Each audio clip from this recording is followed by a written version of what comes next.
সবাই কেমন আছেন? আলহামদুলিল্লাহ, শুকরিয়া। শুধু একটা সুন্নতের আমল আপনারা করেছেন, জন্য ভালো লাগলো। যদি আপনাকে জিজ্ঞেস করে আপনি কেমন আছেন, আপনি প্রথমে শুকরিয়া আদায় করবেন, তারপর তাকেও জিজ্ঞেস করবেন যে ভাই আপনি কেমন আছেন। এটা সুন্নত, এটা কি? সবাই বলেন। আপনাদের কাছে জানতে চাই, আপনার এই ওয়াজ শুধু শোনার জন্য, শুধু শুনবেন এই জন্য আসছেন নাকি মানবেন? সবাই বলেন। সত্যি মানবেন? কারা মানবেন? আপনাদের তো না রাখা পরীক্ষা হয়ে যায়, পরীক্ষা না দিলে ছাত্রের মান বাড়ে না। যারা যারা মানতে তাদের সামনে আগে বসেন, দেখি কে কে মানতে রাজি আছে। সামনে ফাঁকা দেয় উপরে বসেন। যারা দাঁড়িয়ে আছে অনুরোধ থাকবে তো একটু বসেন। এখানে বসতে রহমত পাওয়া যায়, বরকত পাওয়া যায়, গুনাহ আল্লাহ মাফ করে। যার সামনে ফাঁকা জায়গা থাকবে মনে করবে সে মনে হয় শুধু শুনতেই আসছে, মানতে আসেনি। আসেন একটু পরে দেখবেন সব লোক ইনশাআল্লাহ মাঠ কানায় কানায় পরিপূর্ণ হয়ে যাবে। প্রধান বক্তা আসতেছেন, তিনি অত্যন্ত দেশের পরিচিত একজন সুবক্তা, তিনি গুরুত্বপূর্ণ বয়ান দেখবেন। ভাই দাঁড়িয়ে আছেন কেন? একটু বসেন না ভাই, সামনে আসেন। পরবর্তী পরিবেশটা সুন্দর করতে বিশেষ বক্তাদের কাজ হলে পরিবেশ সুন্দর করে প্রধান বক্তাকে একটা মাঠ মুছাইয়া দেয়। সেটা যদি আমরা না পারি, উভয়ের সহযোগিতায় সেটা তো হয় না। ইন্নাল হামদালিল্লাহ والصلاة والسلام على رسول الله ونشهد أن لا إله إلا الله وحده لا شريك له ونشهد أن سيدنا وسندنا وحبيبنا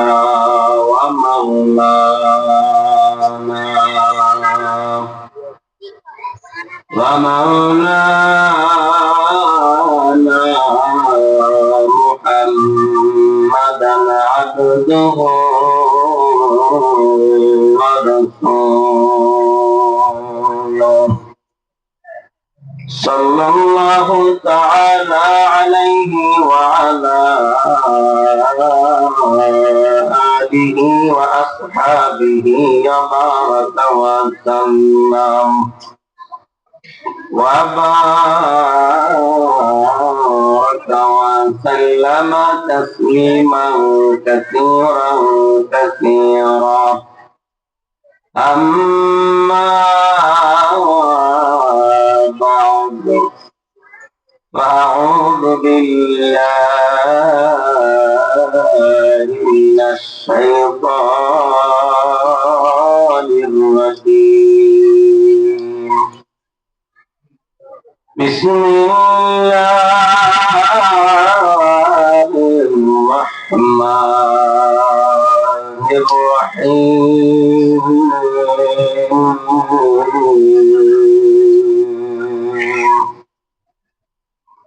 من يطع الله ورسوله ويخشى الله ويتقه فأولئك هم الفائزون. وقال النبي صلى الله عليه وسلم من شهد أن لا إله إلا الله وأن محمدا رسول الله حرم الله عليه النار أو كما قال النبي صلى الله عليه وسلم.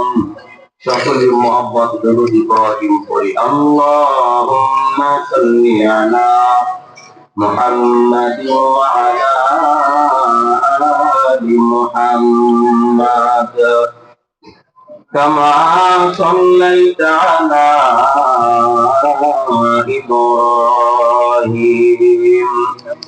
ওয়া আলা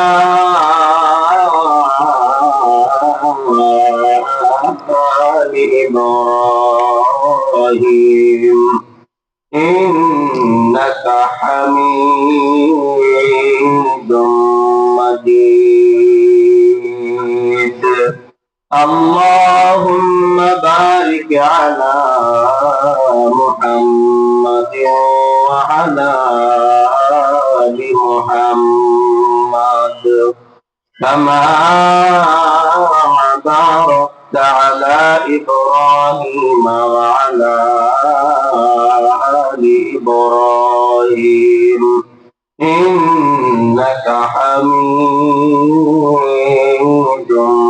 مجيد لا إله إلا الله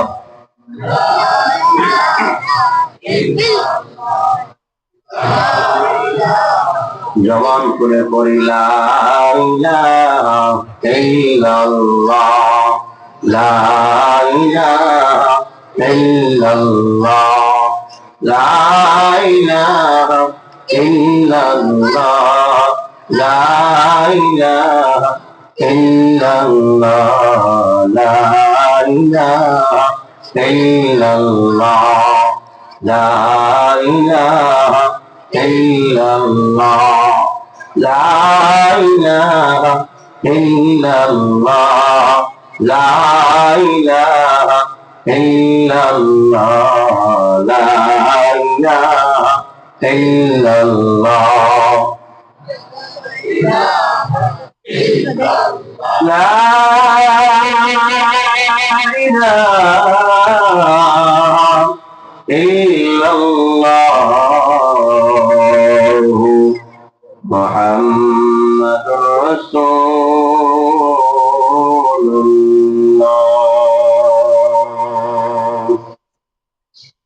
আলহামদুলিল্লাহ, আফসার সরকার তাহফিজুল কোরআন মাদ্রাসা ও জান্নাতুল মাওয়া মহিলা মাদ্রাসার উদ্যোগে আয়োজিত হাফেজ ছাত্রদের পাগড়ি প্রদান উপলক্ষে আয়োজিত চতুর্থ তাফসীরুল কোরআন মাহফিলের সম্মানিত সভাপতি, প্রধান অতিথি, আমন্ত্রিত হযরত উলামায়ে কেরাম, আঁকা বাঁকা পথে আসা বৃদ্ধ বাবাজিরা, যুবক ভাই ও বন্ধুরা, স্নেহের ছোট ভাইরা, পর্দার অন্তর আড়াল অবস্থানরত শ্রদ্ধা সম্মানিত মা ও বোনেরা, রব্বুল আলামিনের দরবারে শুকরিয়া জ্ঞাপন করছি যে রব্বুল আলামিন আপনাকে আমাকে দুনিয়ার সমস্ত ঝামেলা থেকে রক্ষা করে, যাচাই বাছাই করে, ভালোবেসে মহব্বত করে আল্লাহওয়ালাদের মাজলিস, জাকিরিন শাকিরিনদের মাজলিস, নেক আমলের মাজলিস, জান্নাতের বাগানে জান্নাতি মেহমান হয়ে আসার মতো, বসার মতো তৌফিক দান করেছেন। সেজন্য অন্তরের অন্তঃস্থল থেকে হৃদয়ের বদ্ধ কপাটকে উন্মোচন করে দিয়ে ভক্তি করে আওয়াজ করে সমস্যরে সকলেই জোরে বলি আলহামদুলিল্লাহ। আরেকটু জোরে বলুন আলহামদুলিল্লাহ। প্রশংসা করলাম কার? আরো জোরে বলুন, মহব্বতে বলুন। কি আল্লাহর নাম নিতে লজ্জা হয়? আল্লাহর নাম নিতে ভালো লাগে কি লাগে না? দুনিয়ার জমিনে যে সন্তান আব্বাকে আব্বা বলতে ডাকতে লজ্জা পায়, সে যেমন আব্বার সুসন্তান হতে পারেই না, ঠিক তেমনি ভাবে যে বান্দা আল্লাহকে আল্লাহ বলতে ডাকতে লজ্জা পায়, সে দুনিয়ার মধ্যে আল্লাহর ভালো বান্দা বা সুবান্দা হতে পারেই না। ঠিক কিনা বলেন? এই জন্য অন্তর খুলে, জবান খুলে জোরে বলুন আলহামদুলিল্লাহ। জানে বলে সামনে ভিতরে সকলে জোরে বলি আলহামদুলিল্লাহ। লাকা হামদান লাকা শুকরান, লাকা হামদান লাকা শুকরান, হামদান শুকরান গো মহিয়ান, হামদান শুকরান গো মহিয়ান, করেছ মোদের যাতে ইনসান, করেছ মোদের যাতে ইনসান, লাকা হামদান লাকা শুকরান, হামদান শুকরান গো মহিয়ান, হামদান শুকরান গো মহিয়ান, করেছ মোদের যাতে ইনসান, করেছ মোদের যাতে ইনসান, লাকা হামদান লাকা শুকরান। আলহামদুলিল্লাহ।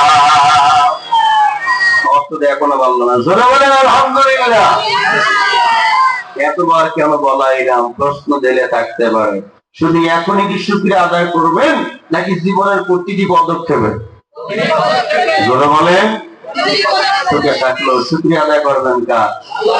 সুখে থাকলেও, হাসিতে, কান্নায়, সুস্থতায়, অসুস্থতায় শুকরিয়া আদায় করবেন কার?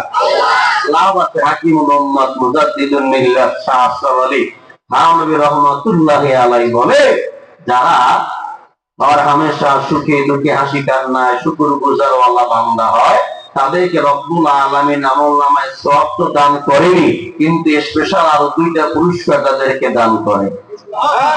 বাড়ি দিয়ে সুবহানাল্লাহ কইয়েছে, আরো আস্তে করে বল সুবহানাল্লাহ। আর বলে বলেন না সুবহানাল্লাহ। সুবহানাল্লাহ বলতে আমলনামায় 100 নাকি জমা হয়ে গেছে। একটি গুনাহ আল্লাহ ক্ষমা করে দিয়েছে। জান্নাতের মধ্যে ফায়দার ফলদার বৃক্ষ তৈরি হয়ে গেছে। মজার খবর হলো সূরা ওয়াকিয়া তাফসীর করে দেখবেন, ইবনে কাসির রাহমাতুল্লাহি আলাইহি লিখেন, ওই যে ফল গাছ তোমাকে দান করা হয়েছে, ওই ফল গাছের যে ছায়া হবে, আল্লাহর পয়গম্বর বলেন, কোন শক্তিশালী ঘোড়া 100 বছর অথবা 500 বছর দৌড়াইলো গাছের ছায়া শেষ করতে পারবেন না। মজার খবর হলো, আপনাকে যে ফল দেওয়া হবে, ওই যে ফলের মধ্যে যে আপনার কালার বাড়ানো হবে, একটা ফলের মধ্যে কমপক্ষে 70 রকমের হইবে মজা। আরো মজার খবর হলো, একটা গাছে যদি 1 লক্ষ ফল থাকে, 1 কোটি ফল থাকে, একটা ফলের মধ্যে যে 70টা কালার থাকবে, অন্য কোন ফলের মধ্যে সেই কালার তালাশ করে পাওয়া যাবে না। এই সব কি রাস্তায় ঘুরলে পাওয়া যাইবে? কথা বলেন না। আমরা তো একটু দক্ষিণবঙ্গের মানুষ, সাধারণত সব পরিবেশে ওয়াজ আমাদের করা হয় না। আজকে এটা ভিন্ন অভিজ্ঞতা হলো। বাজার যখন রাস্তা দিয়ে হেঁটে আসলাম, দেখলাম মাশাআল্লাহ এলাকার আমার মা বোনেরা, আমার ভাইয়েরা, তারা সবহারে ওয়াজ শুনতে আসে। কি কথা বলেন না? এই জন্য অনুরোধ থাকবো, যারা রাস্তায় আছেন প্যান্ডেলে চলে আসেন, ওখানে বসে ওয়াজ শোনা হবে। কিন্তু এখানে আর ওখানে কি ফজিলত সমান? বলেন আল্লাহু আকবার। হাকিম মোহাম্মদ মুজাদ্দিদুন মিল্লাত শাহ আশরাফ আলী থানভী রহমাতুল্লাহি আলাইহি বলে, যারা হামেশা শুকরগুজার ওয়ালা বান্দা হয়, আল্লাহর নিয়ামতের শুকরিয়া আদায় করে, আল্লাহ তাদেরকে স্পেশাল পুরস্কার দান করবেন। 2টা। কয়টা? কথা কইতে হবে, জোরে বলেন কয়টা? 1 নাম্বার, ওই বান্দা বান্দির জন্য মালিক জান্নাতের মধ্যে একটা পাখি তৈরি করে দিবে ভাই। পাখিটা পুরা জান্নাতের মধ্যে ঘুরবে, আর আপনার আমার জন্য 2টা দোয়া করবে। ও গাজীপুরের এলাকার মুসলমান, আমি জানতে চাই, জানা থাকলে বলবেন জান্নাতটা কত বড়? আপনাদের গাজীপুরের মতো এত বড় না, তার চেয়ে ছোট। হ্যাঁ, কত বড়? বাংলাদেশের মতো বড়? পৃথিবীর মতো বড়? না না, আরো বড়, আরো বড়। যাকে আল্লাহ ছোট্ট একটা জান্নাত করবে দান, তার জান্নাতের আয়তন হবে 10 দুনিয়ার সমান। এই পাখিটা পুরা জান্নাতের মধ্যে ঘুরবে, আর আপনার আমার জন্য 2টা দোয়া করবে। 1 নম্বরের দোয়া করবে, আল্লাহ এই বান্দা দুনিয়ার জমিনে কত জায়গা চলাফেরা করবো মালিক, ও আল্লাহ এই চলতি পথে তোমার বান্দা তোমার শুকরগুজার বান্দা হয়, তোমার শুকরিয়া ছাড়ে না, তোমার প্রশংসা ছাড়ে না। আমি পাখি দোয়া করলাম, তুমি এই বান্দাকে সব ভালো মুসিবত থেকে হেফাজত করে দাও। 2 নম্বরের দোয়া পাখি করে, আল্লাহ এই বান্দা যেহেতু তোমাকে বলে না, তোমাকে ছাড়ে না, তোমাকেই পড়ে থাকে, আল্লাহ তোমার প্রশংসা করে, তোমার সিদ্ধান্তের উপরে রাজি এবং খুশি হয়। আমি পাখি দোয়া করলাম, তুমি এই বান্দার জীবনের গুনাহগুলো মাফ করে দাও। আরেকটা পুরস্কার আছে। একটা পুরস্কার কি? একটা ঘর আল্লাহ পাক আপনাকে আমাকে দান করবে। ঘরটার নাম থাকবে বাইতুল আম। একটু সান্ধ্যবাদায় কিনে দেখেন, ঘরটার নাম থাকবে কি? আমার কথা বোঝেন না মনে হয় না? বলতে বলে মানুষকে পছন্দ হইতেছে না, আর এর মধ্যে দাওয়া খাওয়া নাই। ঘরের নাম কি? বাইতুল হামদ। ঘরের নাম কি? এই বাইতুল হামদ নামক ঘরটা আল্লাহ সদা সর্বদা শুকর গুজার ওয়ালা বান্দাকেই দান করবে। তুমি মিটাও সকল চাওয়া দুদিন আগে করে, তোমার কাছে সকল পাওয়া সবই তোমার করে। তোমার পথে চললে সবাই, তোমার পথে চললে সবাই আসবে যে সুদিন। তোমার দয়ায় পূর্ণ আমার সারা নিশিদিন। আল্লাহ তুমি দয়ার সাগর, বলেন না আল্লাহ তুমি দয়ার সাগর রহমানুর রহিম। তোমার দয়ায় পূর্ণ আমার সারা নিশিদিন। তোমার দয়ায় পূর্ণ আমার সারা নিশিদিন। সুবহানাল্লাহ বলেন। আল্লাহ পাক রব্বুল আলামিনের যে আয়াতে কারিমা আমি তেলাওয়াত করেছি, আল্লাহ তাআলা আয়াতে বলে মাইয়ুতিল্লাহ ওয়া রাসূলাহু, যারা আল্লাহর আনুগত্য করে আর রাসূলের আনুগত্য করে। আল্লাহ এবং রাসূলের, বলেন তো আল্লাহ এবং রাসূলের প্রথম আনুগত্য কার? দ্বিতীয় কার? দুনিয়ায় ওই যারা বঙ্গবন্ধুকে দেখলো তার মতো করে নিজেকে নিজে রাঙায়, যারা জিয়াউর রহমানকে দেখলো জিয়াউর রহমানের মতো করে নিজেকে রাঙায়, যারা ইরশাদ চাচাকে দেখলো তাদের মতো তার মতো করে নিজেকে রাঙায়, এইটাকে বলা হয় আনুগত্য। জিয়াউর রহমানের মতো করে গেঞ্জি গায়ে দেয়, ক্যাপ মাথায় দেয়, টুপি পরে, এরপরে তার মতো করে বলে আমরা অমুকের সৈনিক, আমরা তমুকের সৈনিক, অর্থাৎ দুনিয়াতে দেখে তারপরে মানে। বলেন তো আল্লাহকে আপনারা আমরা কেউ দেখছি নাকি? দেখা সম্ভব নাকি? না। তাহলে আল্লাহর আনুগত্য কেমন করে করবো? তাই আল্লাহ আনুগত্য করা মানে হইল আল্লাহ কালামে পাকের মধ্যে যে কথাগুলো বলেছে, যে আদেশগুলো করেছে, যেইগুলো করতে বলেছে সেইগুলো করা, যেগুলো থেকে আমাকে বিরত থাকতে বলেছে সেইগুলো থেকে বিরত থাকার নামই হইল আল্লাহর আনুগত্য করা। পয়গম্বর মায়ের নবীর আনুগত্য কেমন করে করব? তাই আমার মায়ের নবী তার ব্যক্তি জীবন যেমন ভাবে পরিচালনা করেছেন, পারিবারিক জীবন যেইভাবে পরিচালনা করেছেন, সামাজিক জীবন যেইভাবে পরিচালনা করেছেন, রাষ্ট্রীয় জীবন যেইভাবে পরিচালনা করেছেন, আমার ব্যক্তি জীবন, আমার পারিবারিক জীবন, আমার সামাজিক জীবন, আমার রাষ্ট্রীয় জীবন সেইভাবে পরিচালনা করার নাম হইল রাসূলের আনুগত্য করা। ঠিক কি না বলেন?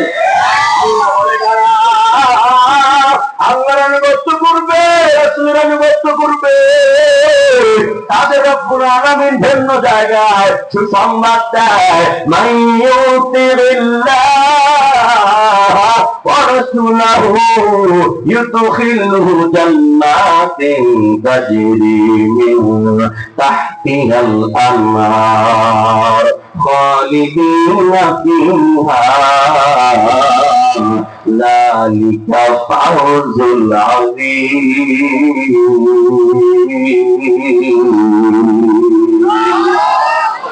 আল্লাহ বলে যারা আল্লাহর আনুগত্য করবে, মায়া নবীর আনুগত্য করবে, ইদখিলহু, আল্লাহ তাদেরকে প্রবেশ করাবে জান্নাত, জান্নাতের মধ্যে যা তলদেশে রয়েছে নহর সমূহ প্রবাহিত হয়ে গেছে। বোঝা গেল জান্নাতে যেহেতু প্রবেশ করতে পারি, যেহেতু সময় সংক্ষেপ সব কথা ব্যাখ্যা দিয়ে বলা যাবে না, জান্নাতে যেহেতু প্রবেশ করতে পারি, ভিন্ন জায়গায় আল্লাহ বলেন মা তাশতাহি আনফুসুকুম, যখন যা চাইবো তাই পেয়ে যাব, তাহলে শুধু বোঝা গেল আল্লাহর আনুগত্য যারা করবে, রাসূলের আনুগত্য যারা করবে, তারা জান্নাতে যাবে। আল্লাহ তাদেরকে অফুরন্ত নেয়ামত দান করবে। ভিন্ন আয়াতে আল্লাহ বলেন, এই সূরার মধ্যে, সূরা নিসার মধ্যে আল্লাহ তাআলা বলে, মান ইউতিইল্লাহ ওয়া রাসূল فأولئك مع الذين أنعم الله عليهم من النبيين والصديقين والشهداء والصالحين وحسن أولئك رفيقا। এক সাহাবী এসে বলে, পয়গম্বর, জান্নাতের মধ্যে আপনিও যাবেন ইনশাআল্লাহ, আমরাও যদি যাই আপনার উত্তর হবে বড়, আপনাকে আমরা দেখতে পারবো কিনা, আপনার সাথে আমরা থাকতে পারবো কিনা। আল্লাহর পয়গম্বর কোনো কথা বলেন না। অবশেষে আল্লাহ এই আয়াত নাযিল করে দিয়ে বলে, যারা আল্লাহর আনুগত্য করবে, রাসূলের আনুগত্য করবে, তাদেরকে আল্লাহ ওই সকল ব্যক্তিদের সাথী বানিয়ে দেবে। কয় কারা? কারা? আনআমাল্লাহু আলাইহিম, যাদের উপরে আল্লাহর রহমত বর্ষিত হয়েছে, আল্লাহর অনুগ্রহ বর্ষণ হয়েছে। বলে তারা তারা মিনান নবীন, নবীগণ, সিদ্দিকিন, তারা হলো সত্যবাদীগণ, শাহেদ, তারা হলো শহীদগণ, সালিহিন, তারা হলো নেককার বান্দাগণ। আল্লাহ আবার নিজেই বলে, ওয়া হাসুনা উলাইকা রাফিকা, বন্ধু হিসেবে তারা কতই না উত্তম। সুবহানাল্লাহ বলে। তাহলে এক আয়াতে পাইলাম আল্লাহর আনুগত্য যারা করবে, রাসূলের আনুগত্য যারা করবে, তাদেরকে দেওয়া হবে জান্নাত। দ্বিতীয় আয়াতে পাইলাম আল্লাহর আনুগত্য যারা করবে, রাসূলের আনুগত্য যারা করবে, আল্লাহ তাদেরকে নবীগণ, সিদ্দিকীনগণ, শহীদগণ, নেককার বান্দাদের সঙ্গে জান্নাত দান করবে। ওরে বান্দা, এখন আপনি আমি কি বুঝলাম? আল্লাহর আনুগত্য করার দরকার আছে না না? আনুগত্য করার দরকার আছে না নাই? আছে রে ভাই। তাহলে ভিন্ন আয়াতে আবার আল্লাহ কি বলেন? অনেক বড় কথা আল্লাহ সংকেত করে দিল, মাইউতির রাসূল ফাকাদ আতা আল্লাহ। আল্লাহু আকবার বলে। আমরা কত দয়া। মাইউতির রাসূল, যারা আমার রাসূলের আনুগত্য করবে, ফাকাদ আতা আল্লাহ, তারা আমি আল্লাহরই আনুগত্য করল। আল্লাহু আকবার। বুঝি নাই, কয় শোনো, নামাজ তুমি আদায় করলা, হুকুমটা হইল আল্লাহর, তরিকা মানলা রসুলের। আল্লাহর হুকুম মানা হইল, রসুলের তরিকাও মানা হইল। তাহলে আমাদের জীবনের এখন থেকে স্লোগান কি হবে? আমার জীবনের প্রতিটা পদক্ষেপে হুকুম হবে আল্লাহর, তরিকা হবে রসুলের। বলেন, হুকুম হবে তার। ধরে বলেন, একটু প্রথম বুঝতে কষ্ট হবে, খেয়াল দিয়ে যদি শোনেন, সামনে আগাইলে ক্লিয়ার বুঝতে পারবেন। কারণ সবকিছুর মজা আগে না পরে। ধরে বলেন, এক পেলা বড় নিয়ে খাইতে বসছে, প্রথম কি পাকাটা খান না কাঁচাটা খান? সত্য কথা বলি, মজা হয় না। কাঁচাটা খাই না, এটা একটু কাঁচা, এটা একটু মজা কম হবে, এটা আগে খাই। এরকম করতে করতে লাস্টে যে বড়টা থাকে সেটা বড় পাকা থাকে। এটা যখন আমি খাবো, আমার চিপের মধ্যে স্বাদ লাগিয়ে থাকবে। এই জন্য যে কোনো জিনিসের মজা আগে না পরে। ডাইলের মজা কোথায়? হ্যাঁ, আমিও বরিশালে বাসায় ডাইলের মজা তো অনেক। এই জন্য খেয়াল করে শোনেন তো, কথা হয় না, শোনেন তো। আল্লাহ বলছেন, যারা রাসূলের আনুগত্য করবা, তারা আমি আল্লাহর আনুগত্য করবা। তাহলে আমাদের জীবনের স্লোগান হবে দুইটা। বলেন তো, হুকুম হবে কার? জোরে বলে, তরিকা হবে কার? ওই বান্দা ভালো করে মনে রাখো, হুকুম আল্লাহর, রাসূলের তরিকা নাই, ওইটা আল্লাহর দরবারে গ্রহণযোগ্য না। আবার রাসূলের তরিকা কিন্তু মানা মনে করে করতেছো, আল্লাহর হুকুম নাই। কয় না না, এটা দ্বারা কোনো মুক্তির আশা করা যায় না। আল্লাহ বলেন, আতিউল্লাহ ওয়া আতিউর রাসূল ওয়া লা তুবতিলু আমালাকুম। ও বান্দা বান্দীরা, আল্লাহর আনুগত্য করো আর রাসূলের আনুগত্য করো, ওয়ালা তুবতিলু আমালাকুম, সাবধান তোমাদের আমলকে বরবাদ করিও না। কি বুঝলাম? আল্লাহ আনুগত্যর সঙ্গে রাসূলের আনুগত্যর সঙ্গে আমল নষ্ট হওয়ার সম্পর্কটা কি রয়েছে? আল্লাহ বলে আল্লাহর আনুগত্যর বাহিরে, আল্লাহর হুকুমের বাহিরে, নবীজির আনুগত্যর বাহিরে আমল করলে সে আমল আল্লাহর দরবারে গ্রহণযোগ্য না। ঠিক কি না বলেন? বলেন তো, হুকুম হবে তার, তরিকা হবে তার। রাসূলের তরিকায় যদি মানো, আল্লাহর গোলামি করা হয়, ভাই বুঝাইয়া বলেন, ভালো করে বুঝুন তো। বলেন তো, মাগরিবের নামাজ করার আগে ফরজ কয় রাকাত? এইটা কত কয় রাকাত? চিন্তা করে আল্লাহ কবে করছি মনে হচ্ছে না, বাংলা চললেন নাই, আপনি মারার কোনো সম্ভাবনা আছে? আচ্ছা, নামাজ ভালো কাজ না খারাপ কাজ? আমাদের কষ্ট হয় মনে হয় ভালো কাজ না। তাহলে যদি মাগরিবের নামাজ 3 রাকাত ফরজ আছে, কিন্তু চিন্তা করলেন ভালো কাজ তো, ইচ্ছা করে 1 রাকাত বাড়াইয়ে পড়ি, নামাজ হয়েছে না গেছে? কথা বলে না কাজটা বলো কেন হয় না? নবীর তরিকা হয় না, তার তরিকা হয় নাই। মস্ত আপনার দাড়ি রাখার নিয়ম আছে না? জোরে বলে। আবার একটু করে নিয়ম আছে না? জোরে বলে। সবকিছুর নিয়ম আছে, প্রত্যেকটা জায়গায়। আচ্ছা, রোজা রাখা ভালো না খারাপ? তুমি চিন্তা করেন যে তেনালি দিন রোজা রাখি কি ভালো না খারাপ হয়ে গেছে? কেন? রোজা রাখা ভালো, কিন্তু কাজটা নবীর তরিকা হয় না। ঠিক কিনা বলে? এই জন্য ভাইরা সংক্ষেপ করে বইলা যায়, আল্লাহর গোলামি করতে হবে, রাসূলের আনুগত্য করতে হবে। রাসূলের আনুগত্য যদি করা যায়, আল্লাহর গোলামিও করা হয়, রাসূলের হুকুম মানা হয়। এই জন্য ভাইরা, এই যে হাদিস আমাদের আগের বক্তা ভাই যে বলে গিয়েছিল, আল্লাহ রাসূল বলেছেন তোমার তার সারমর্ম আমি বলি। আল্লাহ রাসূল বলেন, লা ইউমিনু আহাদুকুম হাত্তা ইয়াকুল হাওয়াহু তাবআল লিমা জিতু বি। তুমি রাসূল, আমি রাসূলের আনুগত্যের সামনে এক কথায়, আমি রাসূলের আনিত বিধান, আমি রাসূলের আনিত কর্মসূচির সামনে তুমি যদি তোমার ব্যক্তিগত চাহিদাকে বিলীন করে দিতে না পারো, কোনদিনও তুমি কামেল মুমিন হইতে পারবে না, ইমানদার হইতে পারবে না। বলেন তো, জান্নাতে যাইবেন ঈমান লাগবে কি লাগবে না? সবাই পারে দেখো, ধরে বলেন, খবর আযাব থেকে পরিত্রাণ পাইতে ঈমান লাগবে কি লাগবে না? বুঝি নাই। আর একটু খুলে বলে, খুলে যদি বলতে যাই, তাহলে ভালো করে শোনো, আল্লাহ রাসূল জীবনে যেই কাজটা করেছে সেই কাজটা তোমাকে করতে হবে। যেই কাজ নবী করে নাই সেই কাজ তোমার করা যাবে না।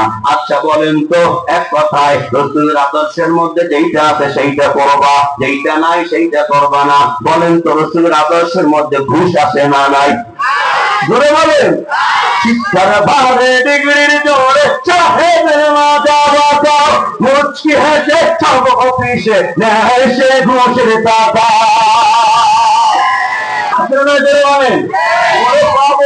সরকার তারে 50,000 টাকা বেতন দেয়, এরপর জমি জমা নিয়ে ঝামেলা কার না আছে? যদি যান দেখবেন যে ও মা কলম ধরে না টাকা ছাড়া। ওই আমার মসজিদে একবার একটা বরাদ্দ হয়েছিল, মসজিদের বরাদ্দ 50,000 টাকা, বরাদ্দ ছোট, সব কাম কাজ ওকে মামার এখন সর্বশেষ বড় মেয়ে সাইন করে না। তো পাশে যখন আমরা দাঁড়িয়ে আছি, বড় মেয়ের চামচা আছে, দেখবেন দুনিয়ার জমিনে আমার নেতাগুলো এত খারাপ হয় না, চামচাগুলো তার সাথে যত খারাপ হয়। কতবার ঠিক না বেশি? চামচাগুলো বেশি খারাপ, কতবার ঠিক কিনা? করতাম চামচাগুলো লজ্জা, কতবার ঠিক না বেশি? আমাদের চামচা বলছে, কিছু বোঝেন না। আমি হ্যাঁ কি বরিশালের মানুষ কিছু কম বুঝি, কয়েক কিছু বোঝেন না, তা কি কন? আমি যত বুঝি বেটা, বুঝি তো সবই, এটা মসজিদের কাম, এটা দিয়ে খাওয়ালে কয় মেয়া কাম একটু করি মসজিদ, খাম কোন জায়গা দিয়ে? কি ইমানদার ঘুষ খুন না? কথা হয় না। শিক্ষার ভারে ডিগ্রির জোরে সাহেবের মাথা বাঁচাও, মুচকি হেসে সব অফিসে নেয় সে ঘুষের টাকা। তাকেও যদি মানুষ বলো, তাকেও যদি মানুষ বলো, আমার বলার কিছু নাই। মানুষ দেখতে চলো এবার জাদুঘরে যাই সবাই, মানুষ দেখতে চলো এবার জাদুঘরে যাই সবাই। হায়রে সাদের দুনিয়ায় মানুষ পাওয়া বড় যায়, মানুষ দেখতে চলো এবার জাদুঘরে যাই সবাই, মানুষ দেখতে চলো এবার জাদুঘরে যাই সবাই। রাস্তাঘাটে যায় না চলা এই মানুষের ভিড়ে, ওই কেউ অন্যের পাপে মারে। চরমনাই মাদ্রাসার ছাত্র আমি। তদানীন্তন সময় আমি চরমনাই থেকে যখন অবরণে মাহফিল শেষ বাড়িতে আসবো, তখন আমি চিন্তা করলাম এখন তো বড় ব্রিজ হয়, আপনাদের কষ্ট হয় নাকি? রূপতলী বাস স্ট্যান্ডে টিকিট কাটলাম, টিকিট যখন কাটলাম মাশাআল্লাহ গাড়ি তোঠার পরে এখন একটু আম্মারে মোবাইল করে বলা দরকার, বাড়িতে আসতেছে না, টেনশন করবে। তো বিসমিল্লাহ করে যখন আমি পকেটে হাত দিছি দেখি ও মা কোন আল্লাহর জন্য আমার নাকে মোবাইলটা লইয়ে গেছে। আর কি করবো না, এখন চিন্তা করলাম যাওয়া হয়ে গেছে, বুঝি তো কামটা কেনা করছে। এমন করে পাশের বাড়িতে ভাই যে মোবাইলটা দেবেন, এটা আমারে কল করবো, আমার মোবাইলটা তো নিয়ে গেছে, অসুবিধা নেই দিতে আসি। হ্যাঁ আল্লাহর বান্দা আউযুবিল্লাহি বিসমিল্লাহ কি কইছে আমি তো শুনি নাই, ওখানে মধ্যে হাতে দেখে জিবরে কেমন গেছে। আমি কি হয়েছে ভাই আমার দাও নাই। তাই ভাই চিন্তা করেন আমার দুইটা মোবাইল তো, এটা দিয়ে কথা বলি, বাম পকেটে ট্যাবলেট মোবাইল রেখে এটা ঘরের মানুষ জানেন না, গোপনে চলাই, তার বর্তমান তো মোবাইল ছাড়া চলে না। কি কথা ঠিক না ঠিক? কি কথা কয় না, পাড়া মোবাইল আছে না নাই? এনে আপনার গ্রামের মানুষ অনেক শিক্ষিত, তারপরে দেখবেন কিছু লোক আছে এই মোবাইলটা কলাইলে ধরতে পারবে না, বুড়ো মানুষ খাটাইতে চেপে ধরবে। কি আছে না কথা বহুত দেখছি। তো বাংলা ভাই আমার ট্যাবলেট মোবাইলে সেটা দেখতেছি, হ্যাঁ আপনি হেইটাও রাস্তাঘাটে যায় না চলা এই মানুষের ভিড়ে, ওই ভিড়ের মাঝে আবার কেউ অন্যের পথে মারে। ও কেউ যদি মানুষ বলো, ও কেউ যদি মানুষ বলো আমার বলার কিছু নাই। মানুষ দেখতে চল হয়ে বড় যাত ঘরে যাই সবাই, মানুষ দেখতে চল হয়ে বড় যাত ঘরে যাই সবাই। আরে সাদের দুনিয়ায় মানুষ পাওয়া বড় দায়, মানুষ দেখতে চল হয়ে বড় যাত ঘরে যাই সবাই, মানুষ দেখতে চল হয়ে বড় যাত ঘরে যাই সবাই। কি মনে করেন তাহলে আল্লাহ রাসূলের আদর্শের মধ্যে ঘুষ আছে নাকি? জোরে বলেন, বলেন তো সুদ আছে মনে হয়? না না, আল্লাহ নিজে বলে আমি আল্লাহ ব্যবসা করে দিলাম হালাল, সুদ করে দিলাম হারাম। এরপর দেখবেন আপনার এলাকায় যায় কি দলের লোক ছিলেন এই ভাইজন নয়, এদের নাই আমার কেউ হুজুর আইন আমি কত বলতে ভাড়াটা দিয়ে বুঝলাম। জোরে বলেন আল্লাহু আকবার। আল্লাহ পাক রব্বুল আলামিন বলেন আমি আল্লাহ ব্যবসা করে দিলাম হালাল, সুদ করে দিলাম হারাম। ভাইরা কিন্তু ব্যবসার মধ্যে লাভ লস আছে না নাই? কিন্তু সুদে লাভ লস আছে। 10,000 টাকা সুদ দিয়ে আমি 10 বছর বাদ দিয়ে হলে আমার 20,000 টাকা আরো পাই। কত টাকা কিনলে তো মনে করেন 10 টাকা যদি সুদে লাগে 100 টাকা 10 টাকা, তো 1,000 টাকা 100 টাকা, 10,000 টাকা 1,000 টাকা, 1 লক্ষ টাকা যদি 10,000 টাকা হয়, 2 লক্ষ টাকা লাগাইলে বইয়ে বইয়ে যদি 20,000 টাকা পাওয়া যায়, সে আর একটা মসজিদে গিয়ে আপনাকে লাগান আমাকে লাগে আসে, সে একটা মসজিদে গিয়ে বাইরে বাইরে পাবো লাগে ইমাম সাহেব ফ্যান চলে কেন? কথা হয় না কেন? আসলে না জোরে বলেন এই ইমানটা নামাজি সুদ করে আছে না নাই? যত ইমানদার হন যত নামাজি হন সুদ খারাপ আপনি ইমানদার হইতে পারেন না, ঠিক কি না বলেন? তাহলে রসুলের আদর্শের মধ্যে সুদ নাই, সুদ খাওয়া যাবে না, ঘুষ নাই, ঘুষ খাওয়া যাবে না। রসুলের আদর্শের মধ্যে মানুষের জমের আইল ছাড়া মনে হয় আছে? আইল চিনেন তো? না রে না, আইল ছাড়াও নাই, তাইলে মনে হয় রসুলের আদর্শের মধ্যে কিছু মনে হয় বিড়ি খাওয়া গাঁজা খাওয়া আছে। আল্লাহ বলেন ইন্নামাল খামরু ওয়াল মাইসির, নিশ্চয়ই মদ গাঁজা, নিশ্চয়ই এবং মদ এবং জুয়া, ওয়াল আনসাব প্রতিমা, ওয়াল আজলাম ভাগ্য নির্ধারক তীর, রিজিসুম আমালি শয়তান, এটা হলো শয়তানের মন্দ কাজ। সামনে গিয়ে আল্লাহ পাক রব্বুল আলামিন বলে নিশ্চয়ই শয়তান চায় এই মদ আর জুয়ার মাধ্যমে তোমাদের মাঝে ওয়াল আদাওয়াত ওয়াল বাগদা, তোমাদের মাঝে শত্রুতা আর হিংসা বিদ্বেষ ছড়াইয়া রাখতে। বলেন তো যারা মদ খায় গাঁজা খাইয়ে আবার খায়, গাঁজা খায়, জুয়া খেলায়, এদের মাথা ঠান্ডা না গরম? বউরে কয়বার তার কাছে নিজেও করতে পারে না। কথাটা ঠিক আছে ঠিক না? তারপরে খাম্বা একটা দেয় দুইটা, কথা বল আছে না নাই? এটা সব থাকে না, মাথার দরবার। সেই জন্য আল্লাহ বলে যে না, আল্লাহর পয়গম্বর যে আদর্শ নিয়ে আসছে তার আদর্শের মধ্যে সুদ নাই, সুদ খাওয়া যাবে না, ঘুষ নাই, ঘুষ খাওয়া যাবে না। হ্যাঁ তোদের আমার অবস্থান সামনে তৈরি হয়েছে, না না আমার মায়ের নবী ঘুষ খায় নাই, আমি ঘুষ খাবো না। আমার নবী সুদ খায় না, আমিও সুদ খাবো না। আমার নবী গাঁজা খায় নাই, মদ খায় নাই, ইয়াবা খায় নাই, কারো কাছে মানুষের মাল অপহরণ করে নাই, নবী জীবনে কারো করে কোনো জুলুম করে নাই, আমিও করব না। প্রতিটা পদক্ষেপে যদি রাসূলের আদর্শ মানতে পারেন, আল্লাহ পাক রব্বুল আলামিন বলেন ইদখিলহু জান্নাহ, আল্লাহ আপনাকে জান্নাত দান করবে। বন্ধুরা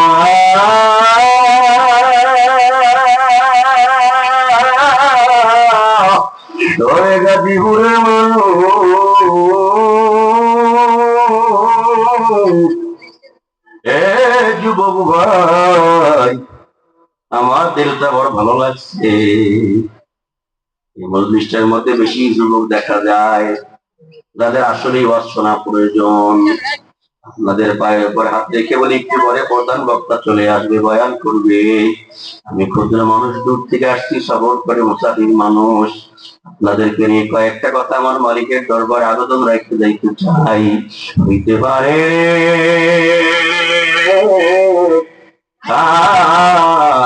কোন শিলায় কোন কথা হেদায়েত লাইগা যায় আমার মাওলা ছাড়া কেউ জানে না। কি বলেন, ঠিক না ব্যাঠি? ভালো করে বুঝলেন, সব জায়গায় আমার নবীর আদর্শ মানার দরকার আছে না নাই? নবীর আদর্শ মানবেন কেমনে? কয় শোনো, নবীজি বলেন মান হাব্বা সুন্নতি ফাকাদ হাব্বানি ওয়া মান হাব্বানি কানা মাই ফিল জান্নাহ। এই বিজ্ঞান রাসূলের একটা সুন্নাতকে মানলো, সে আমাকেই মান্য করলো, আর যে আমাকে মান্য করলো সে আমার সঙ্গে আমার জান্নাতে থাকবে। জোরে বলেন সুবহানাল্লাহ। ভাইরা বাবাজিরা বন্ধুরা রে, জীবনে নেতার সামনে তো বহু ছবি উঠাইছো, জীবনে তো নেতার লাগে বহু সেলফি উঠাইছো, নবীর সঙ্গে জান্নাতে যাইতে মনে চায় কি চায় না? যদি মনে চায়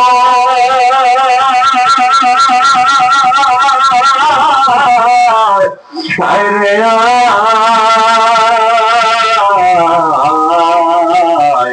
ময়দানে বস, দিলটা খুলিয়া দাও, আর মনের বুঝা থাকেতে জীবন মাম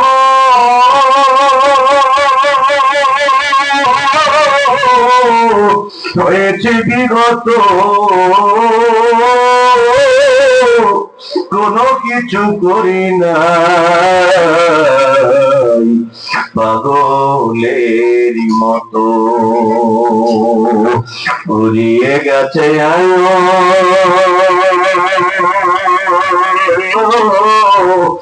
অসারি গালা,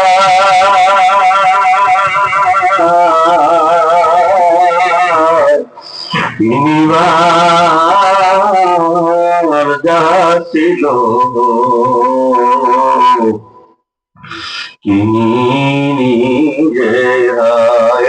জীবনে অনেক গান শুনছো, অনেক সিনেমা হলের দৃশ্য দেখে কান্না করছো, কয়েকটা মিনিট আমার দেখ, দেলটা একটু মাইকের দিকে ঝুঁকা, দেলটা আল্লাহর দিকে ঝুঁকাইয়া দে। আপনারে বলা, আল্লাহ আমি এখন তো এখানে দাঁড়াই যেহেতু আছি, কত মানুষের মাথা হেদায়েতের মালা বলার মধ্যে দাঁড়াই বসো, আল্লাহ তুমি আমাকে কবুল করে নাও, দিলটা খুলি আল্লাহর দরবারে একটু বসো। ওরে ভাই, তুমি এমন এক নবীর আদর্শ ছাড়ছো, এই নবী ছাড়া কোনোদিনও কোনো কিছু সম্ভব না। এই নবীর সাহাবায়ে ব্যতীত তুমি জান্নাত তো দূরের কথা কল্পনাও করতে পারবে না।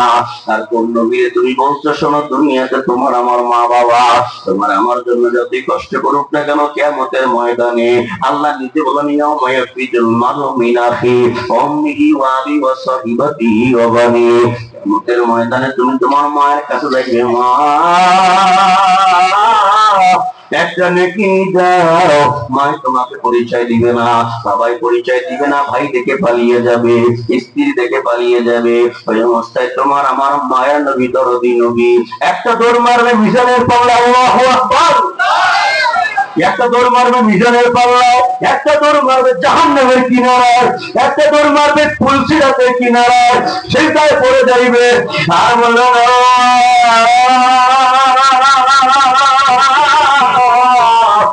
আমার উম্মত যদি জাহান্নামে যায়, আমি তোমার নবী জান্নাতে যাব না। এই দুনিয়ায় যে যাকে চেনে সে তাকে মানে কি বলে, ঠিক না বেঠি? আপনার এলাকার সম্মানিত চেয়ারম্যান সাহেব ধরনের কথার কথা আমি চিনি না, আমি যখন তার সামনে আপনাদের এলাকায় আসলাম, ধরুন একটা চায়ের দোকানে বসে আমি যখন এক কাপ চা নিলাম, পায়ের উপরে পা ফেলে চা খাইতেছি, পান করতেছি, ওইখানে চেয়ারম্যান সাহেব বসা। একজন বলল, হুজুর আপনি কার সামনে পা ঝুলাইতেছেন? তিনি এলাকার চেয়ারম্যান। চিন্তা করলাম, না না, চেয়ারম্যানের সামনে তো বেয়াদবি করা যায় না, পা ঝুলানো যায় না। পা ফেলে দিলাম, ব্যক্তি কিন্তু সব সেই আছে। প্রথম কেন পা উঠাইলাম, কয় তার পরিচয় পাই নাই। পরে কোন পা ফেলে দিলাম, বলে তার পরিচয় পাইছি। যারা আমার নবীর মহব্বত করতে পারছে তারা বোঝে নবীর আদর্শের মধ্যে কত মজা। কি বলে, ঠিক না ঠিক? নবীকে মহব্বত করতে পারে নাই, নবীকে চেনে নাই, তারা নবীর আদর্শের মহব্বত পায় নাই, পাগল হয় নাই। আরে খাব্বাব, খাব্বাবের নামটা আপনারা শুনছেন? খাব্বাব রাদিয়াল্লাহু তাআলা আনুকে আম্মার নামে এক বেঈমান বাজার থেকে ক্রয় করে আনছে গোলাম। মানুষ দুনিয়ায় দেখবেন ব্যবসার উদ্দেশ্যে অনেক কিছু করে, এই কথা বললেন না, যখন ক্রয় করে আনছে তাকে এখন কাজ শিখাইতেছে, কামরের কাজ শিখায়। কামরের কাজ শিখাইয়া তাকে একটা পারদর্শিতা অর্জন করে ফেলছে, সুন্দর তলোয়ার বানাইতে পারে। কুরাইশেরা তার কাছে তলোয়ার বানাইতে দিয়ে গেল। যখন তলোয়ার বানাইতে দিয়েছে তখন খাব্বাব মুসলমান হয় নাই, কিন্তু যখন তলোয়ার নিতে আসছে এর মধ্যবর্তী সময়টায় খাব্বাব মুসলমান হয়ে গেছে। সুবহানাল্লাহ। খাব্বাব যখন মুসলমান হয়ে গেল, তলোয়ার নিতে যখন কুরাইশেরা চলে আসছে, আসার পর এখন কুরাইশেরা বলে, খাব্বাব আমাদের তলোয়ার দাও। খাব্বাবের কোনো খেয়াল নাই, খাব্বাব ডানে তাকিয়ে আছে, বামে তাকিয়ে আছে। ও খাব্বাব আমাদের তলোয়ার কই? খাব্বাবের কোনো খেয়াল নাই। খাব্বাবকে যখন সিনা দিয়ে ধাক্কা দেয়, তোমরা কারা? আমরা কুরাইশেরা। তোমরা কুরাইশেরা? হয়। তাইলে তার খবর কি, বলো সে কেমন আছে? সুবহানাল্লাহ। তার কথা বলো, বলো সে কেমন আছে? যার কথা বলো সে কথা পরে হবে, আগে বলো আমাদের তলোয়ার কোথায়, তলোয়ার কি অবস্থা? তলোয়ার পাবা, আগে বলো সে কেমন আছে। কার কথা বলতেছো? যার কথা বলতেছি, যদি তার কথা বলি তাইলে তো তোমরা আমাকে মারবা। কয় না রে না, তোকে আমরা মারবো না। তুই কাকে পছন্দ করছো? সেটা মনে কর হয়তো বা খাব্বাব কাউকে পছন্দ করেছে, দুনিয়ার ওই যে মদিনায় মক্কায় সেই মেয়েকে পছন্দ করেছে, তার সঙ্গে বিবাহ বন্ধনে আবদ্ধ করাইয়ে দেবে। বলে বলে কারে পছন্দ করছো? বল। কয় না না না, যারে আমি পছন্দ করছি তার কথা শুনলে তোমরা আমারে মারবা। কয় না তাইলে বলো গো, আমার মায়ের নবী মুহাম্মদ কেমন আছে? রে বাবা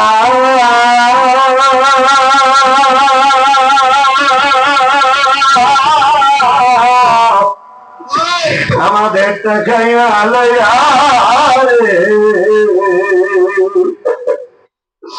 আমাদের টাকায় চইলে, আমাদের টাকায় কইরা তুই আমাদের চরম শত্রু মুহাম্মাদের গান গাও, তোকে তো রাখবো না। এই বলে অজর দ্বারাই মার শুরু করছে।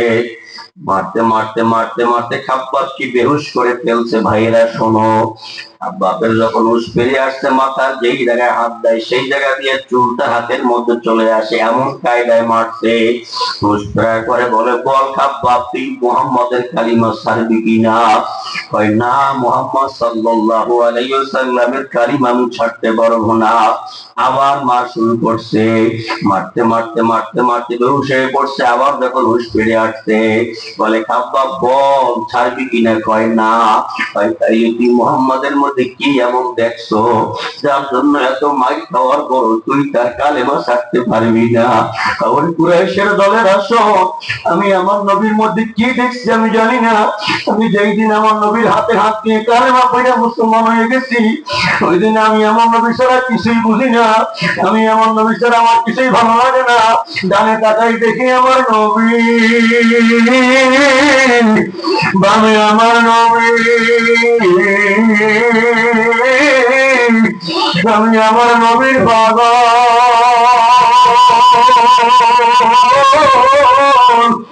ওরে গাজীপুরের মুসলমান, চিন্তা করে দেখো, খাব্বাব একজন নবীর উম্মত, তুমি আর আমি একজন নবীর উম্মত। খাব্বাব নবী এত মহব্বত কেমনে করলো, তুমি আমি আমার নবীরে কেন মহব্বত করতে পারলাম না? আরে বাবা শুধু তাই নয়, সংক্ষেপ করে বলি শোনো, আজকে নেইমারের মহব্বতের পাগল হইলা, নেইমারের রঙে নিজেকে রাঙাইলা, আজকে মেসির মহব্বতের পাগল হইলা, মেসির রঙে নিজেকে রাঙাইলা, ক্রিকেটারের পাগল হইলা, ক্রিকেটের রঙে নিজেকে রাঙাইলা, নায়কের পাগল হইলা, নায়কের রঙে নিজেকে রাঙাইলা। একবার যদি আমার নবীর পাগল হইতে, আমার নবীর রঙে নিজেকে রাঙাইতে, হ্যাঁ যুবক মনে করে দেখ, তোর জন্য আমার নবী কত পাগল, তোর জন্য আমার মায়ার নবী কত ইন্তজার। একবার আমার মায়ার নবী সাহাবায়ে কেরামদের সামনে কথা বলতে গিয়া বললেন, মাতা আল আহবাবি, তখন আমি আমার চরম পরম বন্ধুদের সঙ্গে সাক্ষাৎ করবো। জোরে বলেন সুবহানাল্লাহ। সাহাবায়ে কেরাম বললেন, ইয়া রাসূলুল্লাহ, হাবিবাল্লাহ, আপনার জন্য মা সাল্লাম, বাবা সাল্লাম, ভাই সাল্লাম, বন্ধু সাল্লাম, আত্মীয় স্বজন সব সাইডে আপনার প্রেমে পাগল হইয়া নিজের জীবনের মায়া ভুলে গিয়া জিহাদের ময়দানে আপনার ডানে বামে সামনে পিছনে থাইকা আপনার জন্য জিহাদ করি। আমরা আপনার আহবাব না, আমরা আপনার বন্ধু না, আমরা আপনার দোস্ত না, আপনার আহবাবকে, আপনার দোস্তকে, আপনার বন্ধুকে। আল্লাহর পয়গম্বর বলে, সাহাবীরা তোমরা তো আমাকে দেখেছো, আমাকে দেখে দেখে আমল করেছো, আমি যে এরকম করে চলেছি তোমরা সেই রকম চলেছো। আর আখিরি জামানার আমার একদম উম্মতেরা আসবে, তারা আমি নবীকে ডাকবে না, শুধু শুনে শুনে আমল করবে। আমি নবীর সুন্নতের পাগল, মাথায় টুপি দেবে, কথা কথা মাথায় টুপি দেবে, গায়ে লম্বা জামা দিবে, আহাই দস্তার কান বিছিয়ে খানা খাইবে, সব জায়গায় দোয়া দুরূদ গুলা পড়বে, আল্লাহ ইন্তজারে থাকবে আমি নবী দেখার আশায়। ওরা 24টা ঘন্টা চাইবে আমি নবীজিরে কেমনে দেখতে পাই। ও আমার উম্মতেরা, তোমরা যাই না রাখো, আমিও সবসময় ইন্তজার থাকি, আমি কখন আমার ওই আখিরি জামানার উম্মত গুলোকে কাম্মাইরা আমার বুকের মধ্যে নেব। নবীর উম্মত ভালো করে বুঝো, তুমি দুনিয়াতে বাংলাদেশের মধ্যে বৈশা নবীর সুন্নাতের আমল করবা, নবীর আদর্শ মানবা, নবীজি মদিনায় বসে তোমার ইন্তজারে থাকবে। আর বেশি বেশি কইরা আনুগত্যর প্রকাশ হয় বাবা আমলের মাধ্যমে। আপনাদের কষ্ট মনে হয় আমলের প্রকাশের মাধ্যমে। এই জন্য দুরূদ পড়বেন আর নবীর সুন্নাত গুলো মান্য করবেন। দুরূদ পড়লে কি লাভ শোনেন, আমাদের ওই উত্তরবঙ্গের একটা বাস্তব করে যায়। এক ব্যক্তি ছিল মোহাম্মদ আলী, মানুষের বাড়িতে কাজ করে, সওদাগরের বাড়িতে কাজ করে, কিন্তু উলামায়ে কেরামদের জবানে শুনতে নবীর শানে দরুদ যদি বেশি বেশি পড়া হয় গুনাহ মাফ হয়, মর্যাদা বেড়ে যায়, নবীর জিয়ারত করা যায়, নবীর রওজায় দাঁড়ানো যায়। আল্লাহর বান্দা দরুদ পড়ে, হাতে করে হাতের কাজ, পায়ে করে পায়ের কাজ, মাথায় করে মাথার কাজ, জবানে দরুদ পড়ে আমার মায়ের নবী। কিন্তু নবীর রওজায় যাওয়া হয় না, হঠাৎ ওই সওদাগরের রওজায় যাওয়ার শেষ হয়ে গেল। হাজী সাহেব হজে যাবে, বলে এই হজে যাওয়ার আগে মানুষ কত কথাই তো বলে। যখন হজে যাইবে মেয়ে বলে, আব্বা হজে যাচ্ছেন, আমার জন্য এই জিনিসটা আইনেন, ঠিক আছে আনবো। ছেলে বলে, আব্বা আমার জন্য এই জিনিসটা আইনেন, ঠিক আছে আনবো। স্ত্রী বলে, স্বামী গো আমার জন্য এই জিনিসটা আইনেন, ঠিক আছে আনবো। বাড়িতে যদি একটা কাজের লোক আছে তাকেও তো কোনো জিজ্ঞেস করা দরকার। দৌড়তে গেছে মোহাম্মদ আলী রে, শোন সবাই তো সবকিছু বললো, তোর কোনো কথা আছে নাকি, তোর কোনো আবদার আছে নাকি? না মহাজন, আমার কোনো আবদার নাই, 12 বছর আপনার বাড়িতে কাজ করি, জীবনে কোনো আবদার করি না। তবে শোনে আপনার কাছে আমার একটা অনুরোধ আছে। কয় কি বলো? আপনি যখন মদিনায় যাবেন হজের কার্যক্রম শেষ করার পর আপনার সালামটা যখন নবীজির রওজায় পৌঁছিয়ে দেবেন, আপনার সালামের পর আপনি মোহাম্মদ আলীর সালাম দেখি নবীজির রওজায় পৌঁছিয়ে দিয়ে সাহেব সওদাগর হজ কইরা হজের কার্যক্রম শেষ কইরা এইবার যখন মদিনায় গেছে, আপনি ঘনচিত্রে নিজের দিলের সব কিছু উজাড় কইরা দিয়া যখন নবীজির রওজায় সালাম দিয়েছে, হঠাৎ মোহাম্মদ আলীর কথা মনে হয়ে গেছে। মোহাম্মদ আলীর কথা যখন মনে হয়ে গেছে, এইবার নিজেকে নিজে কন্ট্রোল করতে না পাইরা বলে, রাসূলুল্লাহ, ইয়া হাবিবাল্লাহ, আমার বাড়িতে একটা লোক কাজ করে, ওর নাম মোহাম্মদ আলী, আপনার নামে নাম, ও বড় ভালো মানুষ, ও বড় আল্লাহ ওয়ালা মানুষ, আপনার বড় মহব্বতের পাগল, মদিনে আসতে পারে না, ও আপনাকে একটু সালাম জানাইছে। যখন সওদাগর এই কথা বলছে, সওদাগর স্পষ্ট শুনতে পায় হায়াতুন নবী, জিন্দা নবী, দরদি নবী মুহাম্মদ আলাইহিস সালামের উত্তর দিয়া দেয়, যাবে রে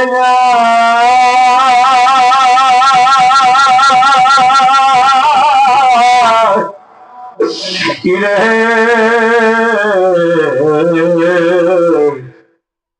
হাতে ভাই দর্শী কেউ কোনো কথা বলল না। এই কথা কয়েকটা চুপচাপ হোক। যখন মোহাম্মদ আলীর সালামের উত্তর পেয়ে গেছে, সওদাগরের দিলটার মধ্যে একটা চাপ দিছে, হায় রে, 5 লক্ষ টাকার উপরে খরচ করে হজে আসলাম, আমার সালামের কোন উত্তর নাই, আমার বাড়ির কাজের লোকটার সালামের উত্তর নবীজি দিয়ে দিচ্ছে, কিচ্ছু ভালো লাগে না, বাড়িতে চলে আসছে। আসার পরে যে যা বলছে তা তো আগেই করাই করছে। ছেলে বলে, আব্বু কেমন আছেন, কোনো কথা নাই। মেয়ে বলে, আব্বু কেমন আছেন, কোনো কথা নাই। স্ত্রী বলে, কেমন আছেন, কোনো কথা নাই। বলে, বলো তো মোহাম্মদ আলী কই? মোহাম্মদ আলী তো গোয়াল ঘরে কাজ করতেছে। যখন এই কথা শুনছে, সওদাগর একটা দৌড় দিয়ে গোয়াল ঘরের দিকে গেছে।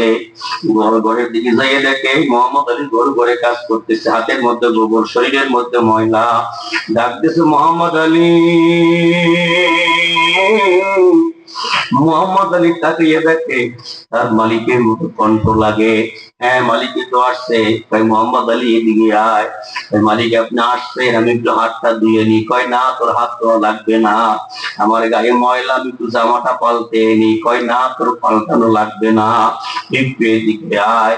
মানুষ যখন মক্কা থেকে আসে, মদিনা থেকে আসে, তাদের সঙ্গে সবাই মহানাকা করতে চায়, কোলাকুলি করতে চায়।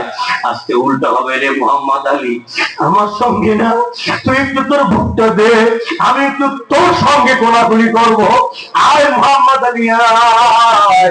মোহাম্মদ আলী যখন সামনে আসতেছে, আরে হাজী সাহেব সওদাগর মোহাম্মদ আলীকে টান মাইয়া তার বুকের মধ্যে জড়াইয়ে ধরছে। এবার কানের কাছে নিজের মুখটা নিয়ে কয়, মোহাম্মদ আলী রে, তোর জন্য ভালো একটা খবর আছে। মোহাম্মদ আলী, হুজুর, কি খবর দিবেন? আর বলতে হবে না, আমি সব জানি। তাতে কইয়া করে বুঝা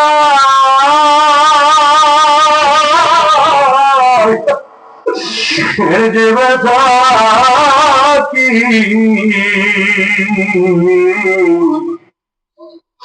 কমা যায় না, কমা যায় না, ইশকের বিবরণী। গাজীপুরের মুসলমান, মোহাম্মদ আলী এইবার কয়, যখন বলছে সব জানি, হাজী সাহেব বলে, কেমনে জানো? হুজুর, আপনি অমুক দিন অমুক সময় তখন মদিনায় কয়টা বাজে বাংলাদেশের এই টাইম, আপনি মদিনায় সালাম পৌঁছাইছেন কিনা? বলে, হ্যাঁ। আপনি যখন সালাম পৌঁছাইছে, তখন আমি ঘরের মধ্যে ঘুমন্ত ছিলাম, আমার ছোট্ট কুটিরে আমি ঘুমন্ত। হঠাৎ আমি স্বপ্নের মধ্যে দেখতে পাই মনে একটা লোক আমার ঘরের সামনে, আমার ঘরে এসে হাজির হয়ে গেছে। মাথায় পাগড়ি, নুরানি উজ্জ্বলা চেহারা, মুখে সাদা দপ্তরে দাড়ি। ওই রকম সুন্দর মানুষ আমি আমার জীবনে কোনোদিন দেখি নাই। গপটার মধ্যে পুরো সুগন্ধি বিদ্যমান। ঘরে ডাক দিয়ে বলে, মোহাম্মদ আলী,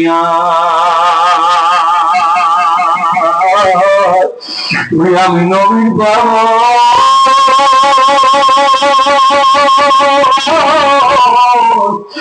তোর সালাম আমি নবী পাইয়া গেছি। জান ভাইরা যখন স্বপ্নের মধ্যে আমাকে আমার নবী বুকের মধ্যে নিতেছে, হঠাৎ আমার ঘুম ভেঙে গেছে। আমি দেখি রুমটার মধ্যে একেবারে যেই সুগন্ধি আমি স্বপ্নের মধ্যে পাইছি, ওই সুগন্ধি বিদ্যমান জীবনে হবে কি তোমার দিদার ইয়া রাসূলুল্লাহ, জীবনে হবে কি তোমার দিদার ইয়া রাসূলুল্লাহ, এ আশায় রয়েছি আমি গুনাহগার ইয়া রাসূলুল্লাহ। তোমার জিয়ারতে যায় হাজারো হাজি মদিনায়, হাজারো হাজি মদিনায়। তুমি যে কুরআনের মদদগার, তুমি যে কুরআনের মদদগার ইয়া রাসূলুল্লাহ, জীবনে হবে কি তোমার দিদার ইয়া রাসূলুল্লাহ। সুবহানাল্লাহ বলে। বাবাজি, আমাদের বরিশালে একটা কথা আছে, মানুষের মতো মানুষের অল্প কথাই বোঝে, তরকারির মতো তরকারি হইলে অল্প দালি সেজে। কথা বললে গেলাম আনুগত্য করবেন আল্লাহ, আনুগত্য করবেন রাসূলের। বরিশালে একটা জায়গায় বর্তমান অনেক যুবকেরাই ভুল করে। কথাটা আমার কানে আজকেও আসছে হুজুর, একটু বিষয়টা বললেন। বিষয়টা অত্যন্ত গুরুত্বপূর্ণ। সমাজের মধ্যে অনেক যুবকের আছে মা বাবার সঙ্গে বেয়াদবি করে, কথা বলেন ঠিক কিনা? গাজীপুরের মধ্যে মা বাবার গায়ে হাত তুলছে সন্তান। আমার কাছে যদি যেভাবে বললো এখানে না আর এক জায়গায়, চিন্তা করলাম তাহলে এটা বিষয়টা খুব মারাত্মক বিষয়। জীবনে বড় হইতে হইলে মা বাবার দোয়া লাগবেই লাগবে, কি বলে ঠিক না বেশি? জীবনে বড় কিছু হইতে পারি নাই। আজকে আপনাদের মাহফিলের প্রধান বক্তা এই যে জোনায়েদ আল হাবিব, অল্প বয়সে আমাদের অনেক জুনিয়র, আমাদের ছোট ভাইয়ের ক্লাস, বন্ধু বান্ধব অনেক। তারপর আল্লাহ কবুল করেছে কেন বলে বাবার দোয়া মায়ের দোয়া, কি বলেন ঠিক না বেশি? এই জন্য আপনারা আমরা সবাই মা বাবার দোয়া নেব, কখনো বেয়াদবি করবো না। শোনেন, কিচ্ছু হইতে পারি নাই, যতটুকু হয়েছি একমাত্র মায়ের দোয়া আমি মনে করি। আমি ছাত্র জীবনে ইমামতি করতাম। দুপুর 1টা বেজে গেছে, আযানের সময় হয়ে গেছে, নির্দিষ্ট মুয়াজ্জিন ছিল না, তার অন্য মুয়াজ্জিন আযান দিচ্ছে। দেখলাম আমার মোবাইলটা বেজে উঠলো, রিং বেজে উঠলো, মোবাইলটার কাছে গেলাম, দেখলাম যে মায়ের মোবাইল থেকে কল। ফোনটা রিসিভ করে কানে ধরলাম, মা কি হয়েছে, এই সময় কেন কল দিছো? বাবা তুমি বাড়িতে আসবে কবে? মা তা তো বলতে পারি না, যখন আসবে 1 কেজি আমিরটি গোড়ায় করে নিয়ে এসো। শৈল তুচ্ছ মনে হইতে পারে, কিন্তু কথাটা কত বড় খেয়াল করিও। যেমন আমিরটি দিয়ে কি করবেন? দোয়া করাইবেন নাকি? বলে না। কাউকে হাজিয়ে দিবেন নাকি? বলে না। তাহলে কি করবেন? তাই আমার খাইতে মনে চাইছে। এই কথাটা শোনার পর নিজেকে নিজে আর কন্ট্রোল করতে পারি না। চিন্তা করলাম আমার মা যদি মারা যায়, এই আমিরটি না খাওয়াইতে পারলে আমার জীবনের দুঃখ আর ভুলতে পারবো না। মোটরসাইকেল স্টার্ট দিয়ে বাড়িতে রওনা। তদানীন্তন সময় খাওয়া ছিল 1-1.5 ঘন্টা সময় লাগে। সেইখান থেকে দূরত্ব গিয়ে পটুয়াখালী গিয়ে আমিরটি করাই কইরা বাড়িতে রওনা হয়ে গেছি। দেখি আমার মা পাক করতেছে, আমাদের বরিশালে বলে বারান্দা, বারান্দায় বসে পাক করতেছে। আমার মা যখন পাক করতেছে ডাক দিছি, মা গো এদিকে তাকান। মা আমার দিকে তাকাইছে, কি খবর বাবা, তুমি কবে আসতে পারবা? তা নাকি বলতে পারো না? হ্যাঁ মা, তা তো বলতে পারি না, কিন্তু তুমি আমিরটি খাইতে চাইছো, আমি তো নাই না পারি না। একটা আমিরটি সিরে আমি আমার মায়ের মুখের উপরে উঠিয়ে দিছি। আমি দেখি আমার মা আমার দিকে তাকাইয়া তুমি চোখের পানি ছেড়ে দিছে।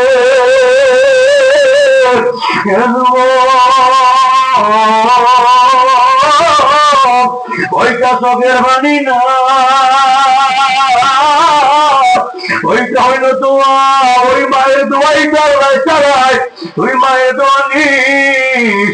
দুনিয়ায় তুই কোন মুসিবতে যদি পড়ে যাও সবাই জানার আগে আল্লাহ মাকেই জানাই দেয়। দুনিয়ায় আল্লাহর পরে রসুলের পরে মায়ের চাইতে আপন কেউ নাই রে পাগলা, বাবার চাইতে আপন কেউ নাই। বিপদে পড়িয়াই দেখ আমাদের পটুয়াখালী থেকে বাকেরগঞ্জ যাইতে বড় একটা ব্রিজ ছিল, এখনো আছে, এখন পাকা হয়ে গেছে।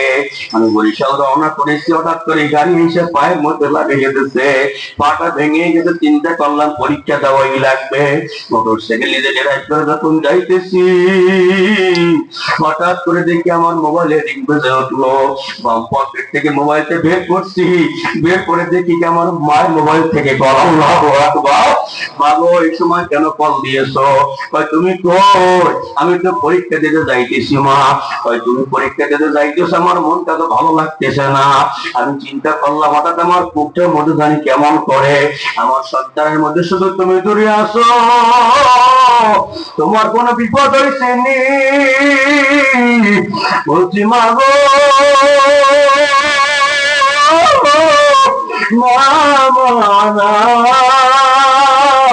মোবাইল রাখো, পরে কথা হইবে। মায়ের কাছ থেকে মোবাইল দেখাইতে বিদায় নিয়া গাড়িটা বাসে দাঁড় করাইয়া একটা আল্লাহ ডাক দিছি, আল্লাহ সন্তান বিপদে পড়ে গেছে, মায়ের কে জানাইয়া দিল? এ ভাইরা আমার বন্ধুরা, মা যার নাই বাবা যার নাই, হারিয়ে গেলে বুঝবো মা কি জিনিস বাবা কি জিনিস। এই তো আমাদের বরগুনার বাস্তব ঘটনা আমি প্রায় বয়ানেই বলি। দুইটা বাচ্চারা এইটা মায় মারা গেছে, এখন কষ্ট হয় নাকি? একটা বাচ্চার বয়স হলো 8 বছর, আর একটা বাচ্চার বয়স হলো 3 থেকে 4 বছর।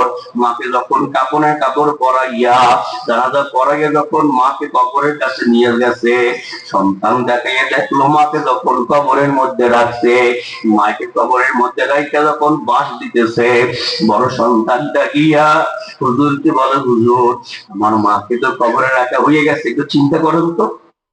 যার এবার মাকে কবরে শোয়াই দিচ্ছি, নিজেরা তো কবরে শোয়াই, বাঁশ দিয়েছেন, মাটি দিয়েছেন, কি নির্ধারণ, কি কষ্টের সময়, এটা ওই ব্যক্তি ছাড়া কেউ বুঝলো না। যখন মায়ের কবর এইভাবে বাঁশ দিতেছে, ওই বাচ্চাটা দেখলো মাকে তো আর জীবনে পাইবে না। বলে, হুজুর আমি আমার মাকে একটু শেষবারের মতো দেখতে চাই। না বাবা, তা কেমন হয়? এখন তো তোমার মায়ের কবরে বাস দেওয়া হয়ে গেছে, আমার মাকে এখন কবরস্থ করা হচ্ছে। বলে, হুজুর আপনি জানাজা পড়াইছেন, আপনি বললে তো দেখাইবে, আপনি একটু বলেন যেন দেখায়। হুজুর আর সহ্য করতে পারে নাই, ভাইয়া করে একটু সব এই বাচ্চাটাকে ওর মাকে একটু দেখতে দে। 8 বছরের বাচ্চা মায়ের বিরহ বেদনা সহ্য করতে পারে না। হুজুরের সব মানুষগুলো সরাইয়া দিয়া বাচ্চাটাকে ওর মামার কবর, মামার হাত ধরাইয়া কবরের পাশে দাঁড় করাইয়া বলছে, সবাই সরে যান। সবাই সরে গেছে, বাচ্চা তার মামার হাত ধরে কবরের কাছে আছে। বাচ্চায় যখন কবরের দিকে তাকাইছে, ওই বাচ্চায় তাকিয়ে দেখ ওর মায়ের পুরো শরীরটা সাদা কাপড় দ্বারা মোড়ানো, মায়ের শুধু চাঁদ মাখা মুখটা দেখা যায়। ওই বাচ্চায় হয়তো মায়ের দিকে তাকাইয়া মনে মনে চিন্তা করছে, আমার মা ওই জবান দিয়ে কতবার আমারে আপু বলে ডাক দিছে, ওই মা ওই জবান দিয়ে আমার কতবার চুমু দিছে, ওই মা আর কোনোদিন আসবে না, ওই মাকে আর কোনোদিন পাইও না। ওই বাচ্চা মায়ের বিরহ বেদনা সহ্য করতে পারে নাই। ওই বাচ্চা মামার হাতের মধ্যে একটা ধারা মেরছে, ধারা মারিয়া বাচ্চাটা লাফ মারিয়া মায়ের কবরের মধ্যে পড়িয়া গেছে। কবরের মধ্যে পড়িয়া মায়ের কাপড়ের কাপড় সব মায়ের গলাতে পাক করে জড়াইয়া ধরছে। গলা জড়াইয়া ধরিয়ে মায়ের গালের মধ্যে চুমা দেয় আর বলে, মা গো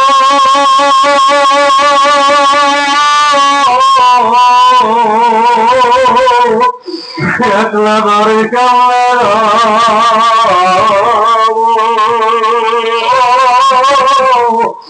তুমি সারা ভালো লাগে না।